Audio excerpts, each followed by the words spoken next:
राजकुमार भाटी जी, जब आरोप लगाए गए तो सिर्फ उन लोगों के जिन्होंने ये किया है उनके संदर्भ में बात नहीं हुई। वीएचपी और आरएसएस को, भारतीय जनता पार्टी को भी लपेटे में लिया गया, इसलिए ये कहा जा रहा है कि ये सनातन के खिलाफ षड्यंत्र चल रहा है।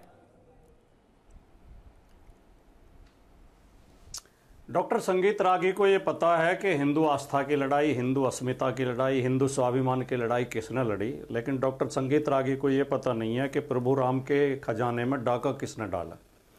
हिंदू इसके जो है भगवान राम के मंदिर में चढ़ावे में डकैती डालना से सनातन को ज़्यादा धक्का लगेगा, या इन लोगों के खिलाफ जांच की जाए, इन्हें दंड दिया जाए, ये पकड़े जाए, इनकी जांच ठीक से हो, ये मांग उठाने से सनातन को ज़्यादा धक्का लगेगा।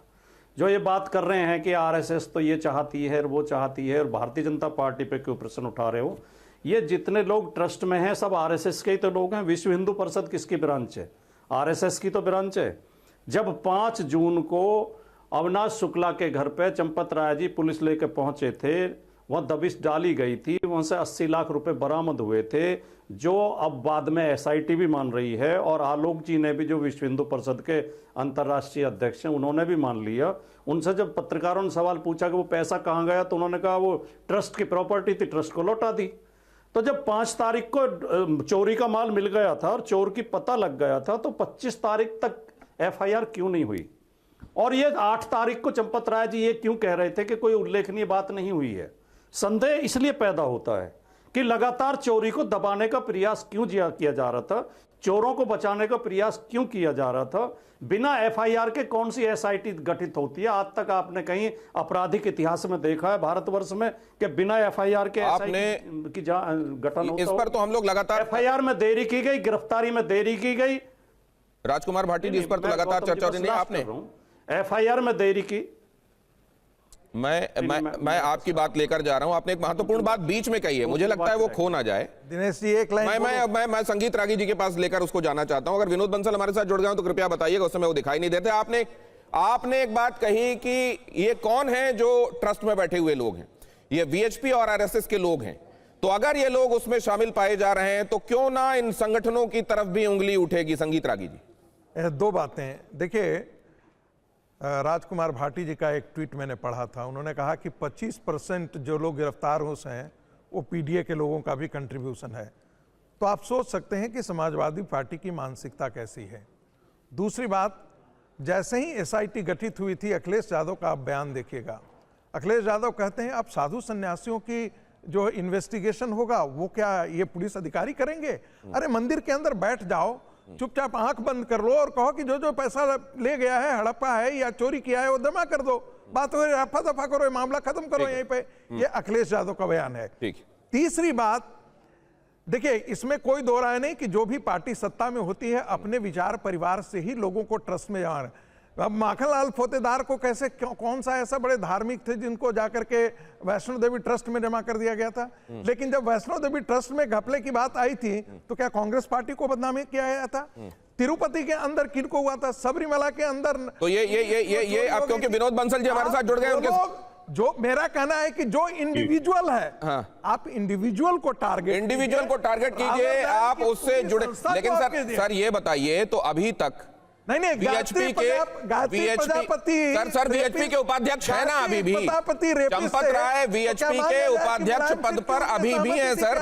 मैं जरा विनोद बंसल जी को इसमें लाना चाहता हूं। विनोद बंसल जी, आप थोड़ा विलंब से जुड़े। अभी राजकुमार भाटी जी ने एक महत्वपूर्ण बात कही। उन्होंने ये कहा कि अगर वो लोग जो ये ट्रस्ट में बैठे हुए हैं, अगर वो वीएचपी से, आरएसएस से जुड़े हुए लोग हैं, तो संगठनों की तरफ, संस्थान की तरफ जिससे जुड़े हुए हैं उनकी तरफ उंगली क्यों नहीं उठेगी? और अभी भी चंपत राय जी उपाध्यक्ष हैं वीएचपी के। हाँ, इसमें कोई दोहराए थोड़ी है, हमको मना थोड़ी कर रहा है। हमें गर्व है ऐसे व्यक्ति पर जिन्होंने पूरा निष्ठा और विश्वास के साथ में पूरा जीवन निकाल दिया इस देश धर्म संस्कृति के उत्थान के लिए। आप मुझे बताइए कि ये जो जिसकी बात कर रहे हैं कि ट्रस्ट में आरएसएस के लोग हैं, अरे आरएसएस के लोग कहाँ नहीं है भाई? देश का प्रधानमंत्री आरएसएस का है, देश का गृह मंत्री आरएसएस का है, देश का उपराष्ट्रपति आरएसएस का है, देश के अधिकांश राज्यों में मुख्यमंत्री आरएसएस के हैं, देश के अधिकांश राज्यों के मंत्री आरएसएस के हैं, देश के अधिकांश विधायक और सांसद आरएसएस के हैं। अरे किस किस से हटाओगे भाई? आप अपनी मानसिकता को बदल लो। ये सब जगह आरएसएस है। अभी आप देखिए, ये आरएसएस की मानसिकता है जिसमें देश चल भी रहा है।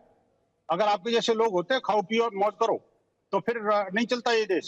आप बताइए, देखिए ये जो नवाजवादी सवाल पार्टी ये है सर विनोद बंसल सर कि अगर किसी को अगर कोई संदेह के घेरे में आ रहा है तो भी क्या संगठन उसको खुद से जुड़ा हुआ मानकर अपने पर बात लेकर उसको प्रोटेक्ट करने के लिए सामने आ जाएगा?